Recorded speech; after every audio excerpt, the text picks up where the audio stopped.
So the former Attorney General of New York, Eric Schneiderman, is having his own Me Too moment.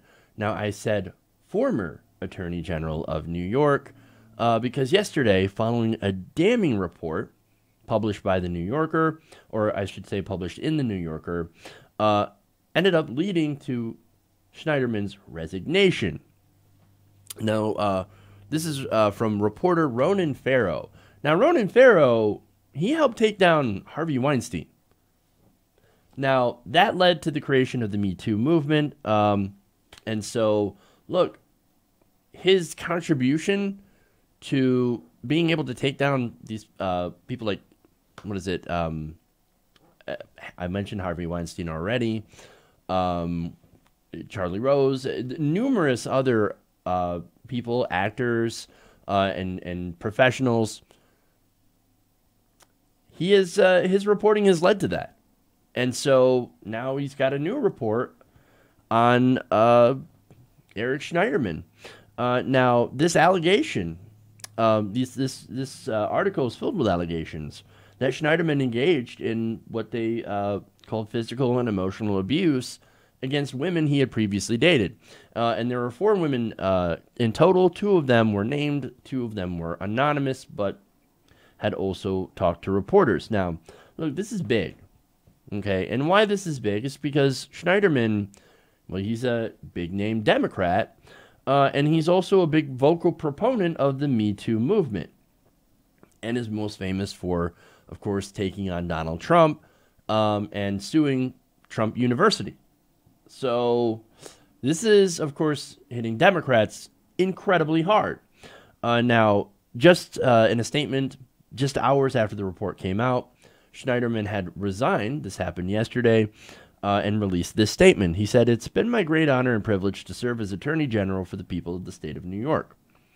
In the last several hours, serious allegations, which I strongly contest, have been made against me. While these allegations are unrelated to my professional conduct, or the operations of the office, they will effectively prevent me from leading the office's work at this critical time. I therefore resign my office effective at the close of business on May 8th, 2018. So he's out, immediately gone, a day after these allegations.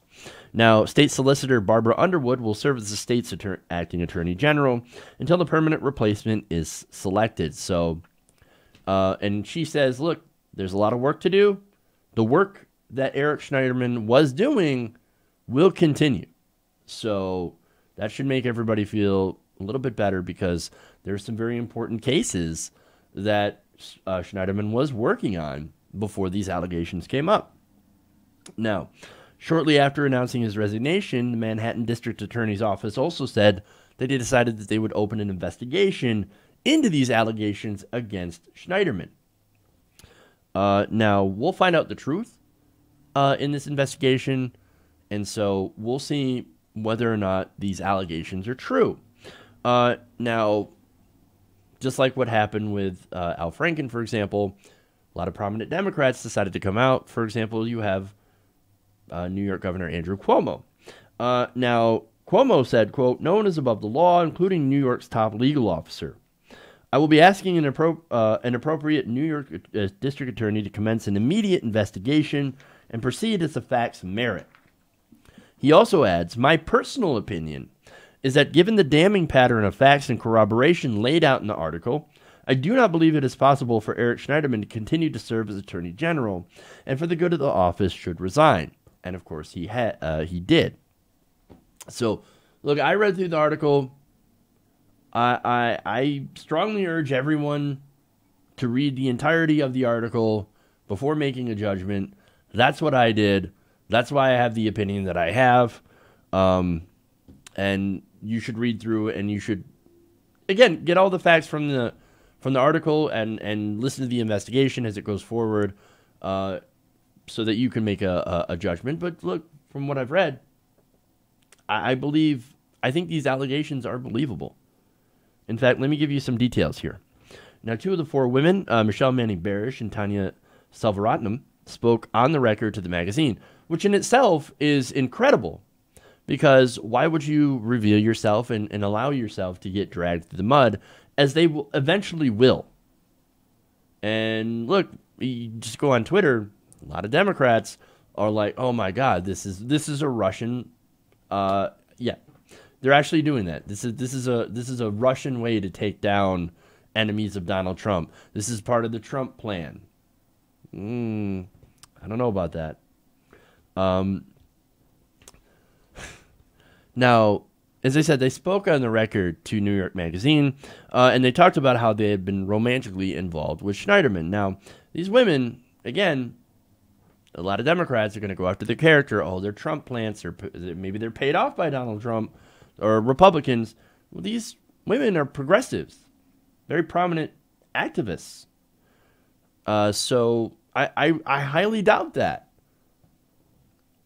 Now, in one excerpt, Schneiderman had allegedly mocked Manning Barish for engaging in her political activism, which is, of course, left-wing. Here, let me read that for you. When she told him of her plan to attend an anti-gun demonstration with various political figures and a group of parents from Sandy Hook Elementary, he had reportedly dismissed the effort, calling the demonstrators losers. He added, "Go ahead if it makes you feel better to do your little political things." So, damn. So she's saying, I wanted to go to political events and protest against gun violence, and Schneiderman says, nope. I mean, go ahead and do your little political thing, but go ahead and join the rest of the losers. That's damning. If that is true, man, is that terrible. And of course, paints him in a completely different light than what we see, or what he allowed us to see. Now, other serious allegations include violence, such as slapping and choking. So, and in New York, that is, of course, assault. Slapping somebody and causing harm is assault. And Schneiderman himself wrote some laws against choking. So, look, you've got a huge difference in public persona and private persona if this is proven to be true. Okay? Now,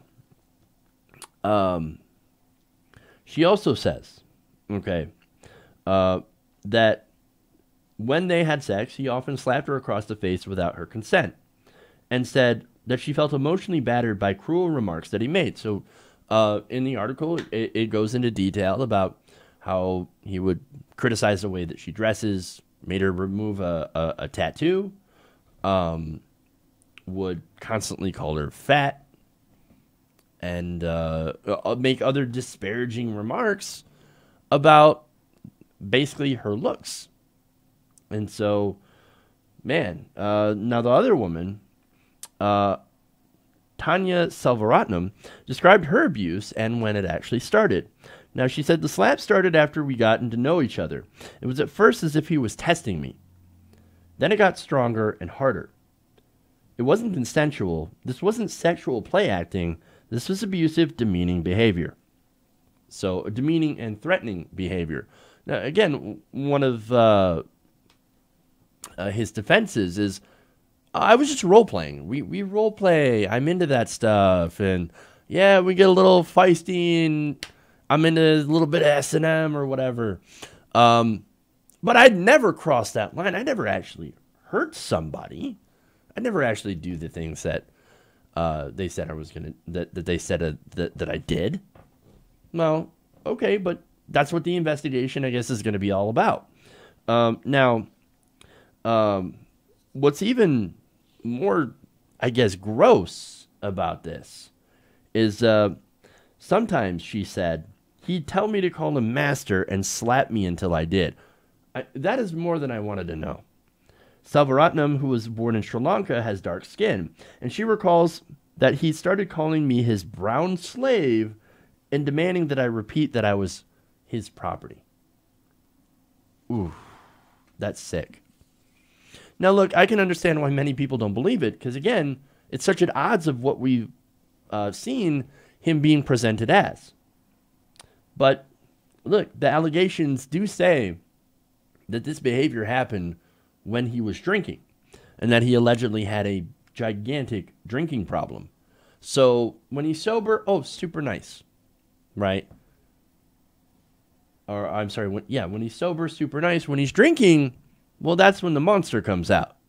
And look, I've known alcoholics personally, and yes, take it, it's an anecdote, take it as you will. I've known people like this, perfectly pleasant people, get a few drinks in them though, well, then they start to reveal who they really are. Now, Manning Barish, going back to her account, recalls this drinking. She claimed that he would almost always drink 2 bottles of wine in a night, then bring a bottle of scotch into the bedroom. He would get absolutely plastered 5 nights out of 7. On one occasion, she recalls, he literally fell on his face in my kitchen, straight down like a tree falling. Another evening, he smashed his legs against an open drawer, cutting it so badly that there was blood all over the place. She then bandaged it, but the next day went to his office to change the dressing because the bleeding hadn't stopped. So, look, that's another thing that happens with alcoholics.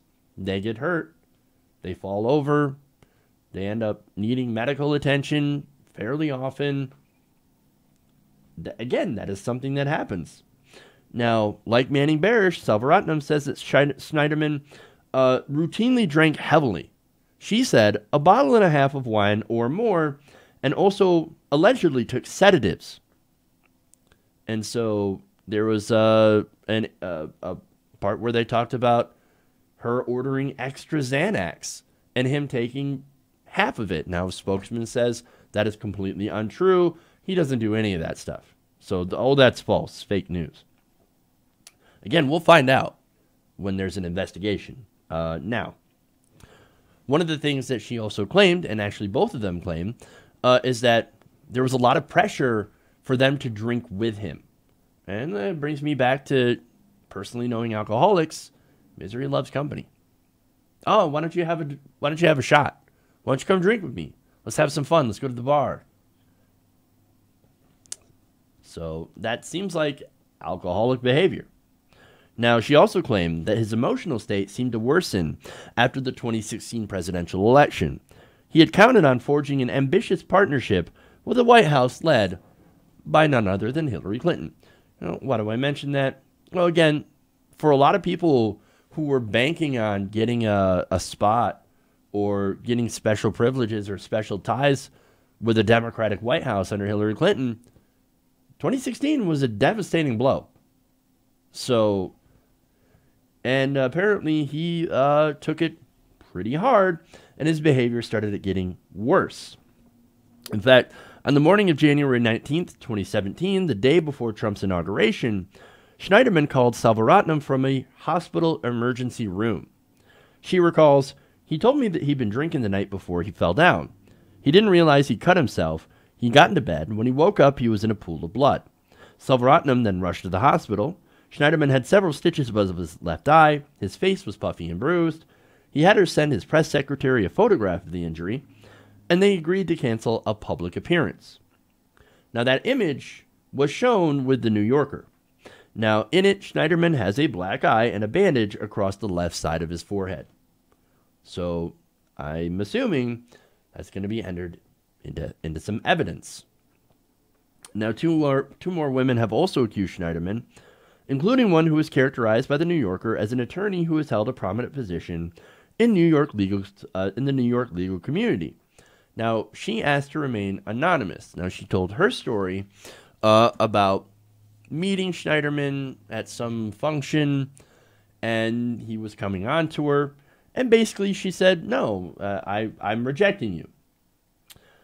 When that happened, and the reason, of course, she rejected him is because he started saying some really crazy things after having a few drinks. Allegedly, of course. Now, when that happened, he allegedly slapped her so forcefully, a mark was still visible the following day. And, of course, there were also allegedly pictures of that. Now, Schneiderman says, oh, that's not true. In fact, he said, non-consensual sex is a line that I would not cross. Well, nobody said anything about non-consensual sex. What they did talk about is violence during sex, slapping and choking and things like that. But he says, quote, "In the privacy of intimate relationships, I have engaged in role-playing and other consensual sexual activity." Look, if you're both into that and it's consensual, then that's fine. But when it's not consensual, when the violence isn't consensual during sex, well, then that's bad. That's I don't know why I should have to explain this, but it's bad. It's just bad. So now he also continues. I said I have not assaulted anyone. I have never engaged in non-consensual sex, which is a line I would not cross. So again, it's not just the sex. Like, the sex was originally consensual, but then you brought the violence into it, which is not consensual. So I think there's a conversation that needs to be had about that, because consent is obviously the most important thing that you can do in a relationship. Now, Jennifer Cunningham, Schneiderman's ex-wife, and by the way, she is also his political consultant, released a statement saying the allegations are completely inconsistent with the man that I know. Quote, "I've known Eric for nearly 35 years as a husband, father, and friend. These allegations are completely inconsistent with the man that I know, who has always been someone of the highest character, outstanding values, and a loving father. I find it impossible to believe that these allegations are true." Well, again, she is his political consultant, and she was one of the ones that when he allegedly got those cuts around his left eye, went to the hospital, she got together and was the other woman and said, "Look, here's what we're going to do. We're not going to show this to the press. We're not going to tell anybody what actually happened, that he got drunk. We're going to say that he injured himself running." And they went along with it. Again, read the article. It's right in there. And look, the fact that she is a political consultant says a lot. So this is something that you would expect from somebody's political consultant. But anyway, now the New York Police Department, and this might be a little bit more relevant and might actually turn out well on his side, said in a statement that it received no complaints against Schneiderman. But if it receives any, it will investigate them. So now look, a lot of people point that out and it's like, well, why didn't she report it? Well, when it comes to physical abuse, which apparently, allegedly happened, and again, we'll find that out, there were also alleged threats against their lives. So when that kind of stuff happens, when there's physical and emotional abuse, it makes it really difficult for them to go to the police. So, and for anybody who hasn't been in that situation, it's tough to go and say that, oh no, I would immediately report it, right? And some do, and that's great. But not everybody has that kind of courage, because you never know what's going to happen with somebody who is so seemingly unstable. Now, let's go further here. Again, as far as the investigation, there needs to be an investigation, and my gut feeling here is that this guy has a drinking problem, a major drinking problem. Functional alcoholism is pretty much what I call it. And I've been around people who have exhibited this kind of behavior. So, again, anecdotes, take it as you will. Not always, I guess it's not always true in every situation, but that's just what I've experienced, and I've known people like this before. Now, and if all this is true, then this guy needs serious help. He needs serious help. And I hope he gets it. Now, one more allegation here that seems consistent with what I've seen in my personal life is threats and intimidation. And again, that's one of the possible reasons that these didn't get reported to the police. He allegedly threatened to use his position as the Attorney General against women if they spoke out. So, obviously, that's a major threat. He told Selvaratnam that he had said he would have to kill me if we broke up on multiple occasions. He also told me he could have followed me, or could have me followed, and would tap my phone. So, And in one situation where they were just crossing the street, he basically yanked her across the street. And she's like, wait, jaywalking is illegal. You can't do that. You can't jaywalk. That's the law. He allegedly said, don't worry about that. I'm the law. I am the law. No way. No way. So look, these are incredibly serious allegations. Again, I hope the investigation into him finds out the truth. And if I'm wrong, if they're wrong, then I expect that to be big news. And look, I would expect him to get his job back. However, if not, then he needs to get help. Major help. Because this kind of situation, this kind of person being in such a high office and being somebody who's so vocal for women's rights and to be secretly this completely other person, can't have it. We just can't have it. Hey everybody, thanks for watching this video. If you want to see more like this, please hit the subscribe button below. And if you want to support truly independent progressive media, please consider becoming a patron at patreon.com/TYTNation.